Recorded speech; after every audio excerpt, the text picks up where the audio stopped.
Sectarianism, fed by fanaticism, is always castrating. Radicalization, nourished by a critical spirit, is always creative. Sectarianism mythicizes and thereby alienates. Radicalization criticizes and thereby liberates. Radicalization involves increased commitment to the position one has chosen, and thus ever greater engagement in the effort to transform concrete, objective reality. Conversely, sectarianism, because it is mythicizing and irrational, turns reality into a false and therefore unchangeable reality. Sectarianism in any quarter is an obstacle to the emancipation of mankind. The rightist version thereof does not always, unfortunately, call forth its natural counterpart, radicalization of the revolutionary. Not infrequently, revolutionaries themselves become reactionary by falling into sectarianism in the process of responding to the sectarianism of the right. This possibility, however, should not lead the radical to become a docile pawn of the elites. Engaged in the process of liberation, he or she cannot remain passive in the face of the oppressor's violence. On the other hand, the radical is never a subjectivist. For this individual, the subjective aspect exists only in relation to the objective aspect, the concrete reality, which is the object of analysis. Subjectivity and objectivity thus join in a dialectical unity, producing knowledge in solidarity with action, and vice versa. For his or her part, the sectarian of whatever persuasion, blinded by irrationality, does not or cannot perceive the dynamic of reality, or else misinterprets it. Should this person think dialectically, it is with a domesticated dialectic. The rightist sectarian, whom I have previously termed a born sectarian, wants to slow down the historical process, to domesticate time and thus to domesticate men and women. The leftist turned sectarian goes totally astray when he or she attempts to interpret reality and history dialectically, and falls into essentially fatalistic positions. The rightist sectarian differs from his or her leftist counterpart in that the former attempts to domesticate the present so that he or she hopes the future will reproduce this domesticated present, while the latter considers the future pre-established a kind of inevitable fate, fortune, or destiny. For the rightist sectarian, today, linked to the past, is something given and immutable. For the leftist sectarian, tomorrow is decreed beforehand, is inexorably preordained.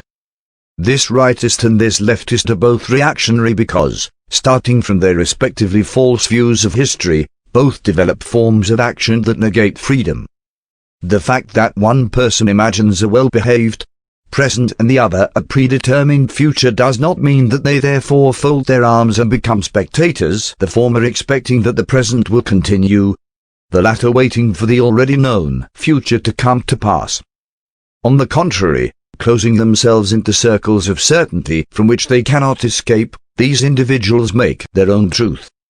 It is not the truth of men and women who struggle to build the future, running the risks involved in this very construction.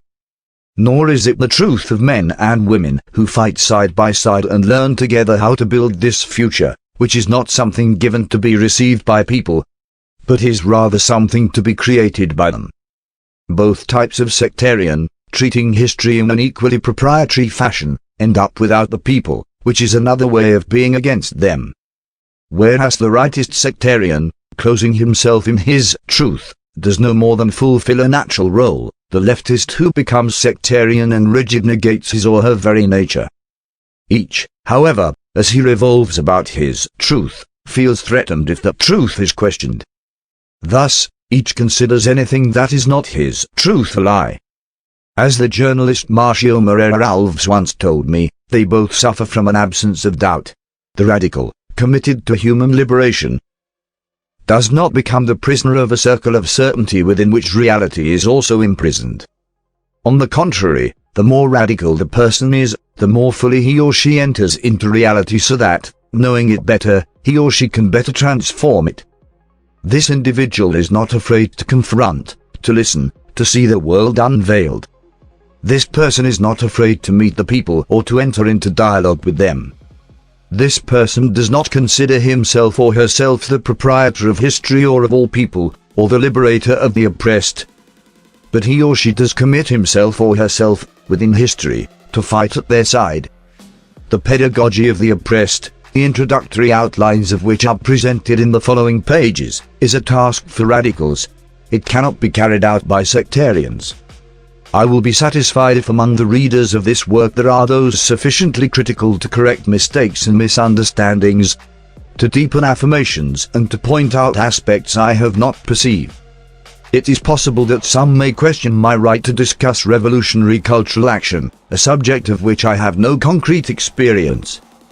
The fact that I have not personally participated in revolutionary action, however, does not negate the possibility of my reflecting on this theme.